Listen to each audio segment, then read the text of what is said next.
Ladies and gentlemen, I have great pleasure in extending to you a hearty welcome to this annual general meeting of the bank.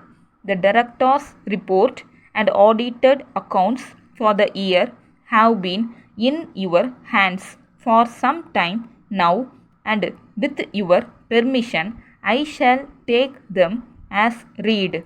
As all of you are aware, many unfavorable conditions have been operating in our country during the last 2 or 3 years. Inflation continued to be one of the most serious and one of the most difficult problems facing the country. A steep rise in the wholesale price level was the most disconcerting development in the economy during the year. Food articles and industrial raw materials together accounted for higher percentage increase in the wholesale price index.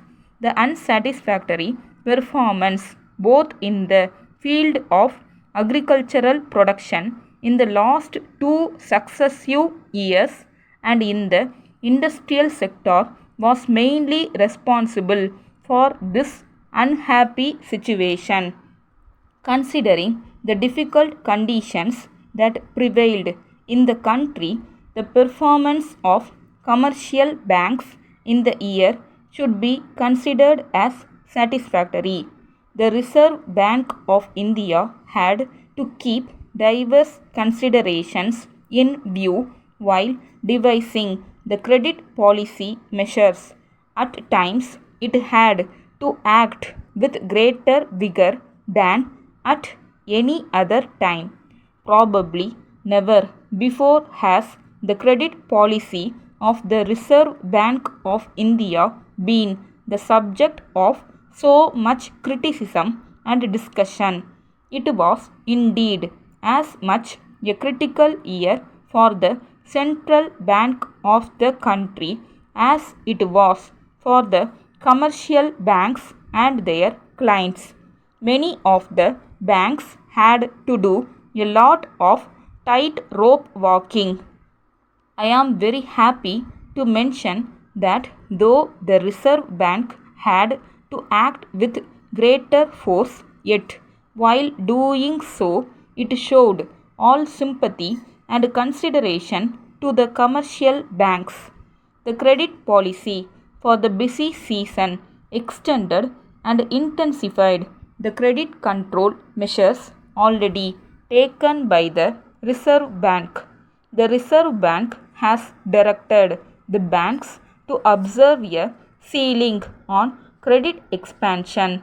The refinance from Reserve Bank was made dearer and its availability was restricted.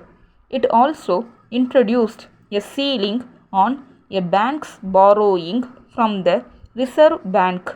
Borrowings in excess of the stipulated ceilings were allowed under exceptional cases after detailed scrutiny.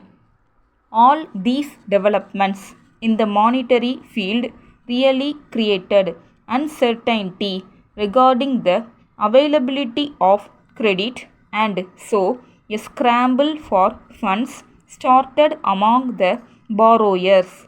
The banks also found themselves in difficulty while following the Reserve Bank directions.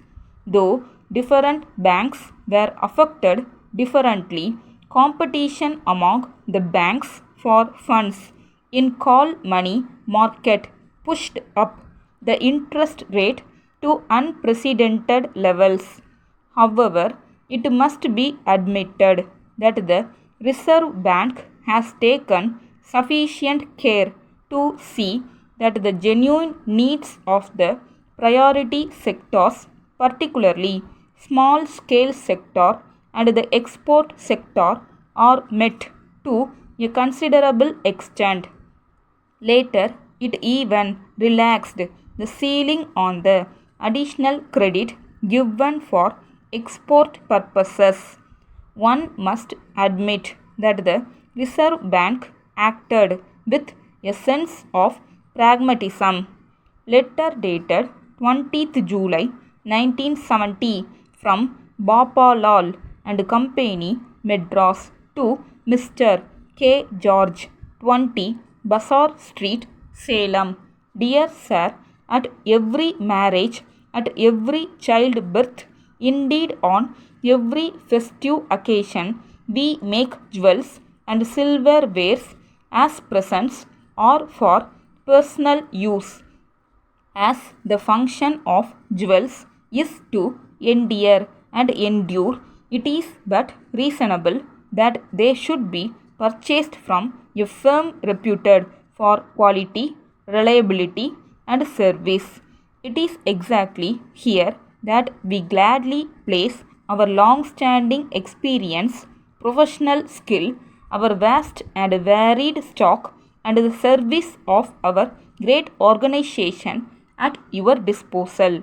Not only do we fully guarantee sovereign gold and pure silver in our articles, we further guarantee to pay cash even in resale the full value of gold and silver used at the current market rate of sovereign coin and pure silver. This rare and unique guarantee guards you against any depreciation of capital, making purchase at hours reliable and easy. This, with our prompt and punctual service, has today won the confidence of many customers, assuring you of our best personal attention and cooperation at all times and awaiting the favor of your reply. Yours very cordially.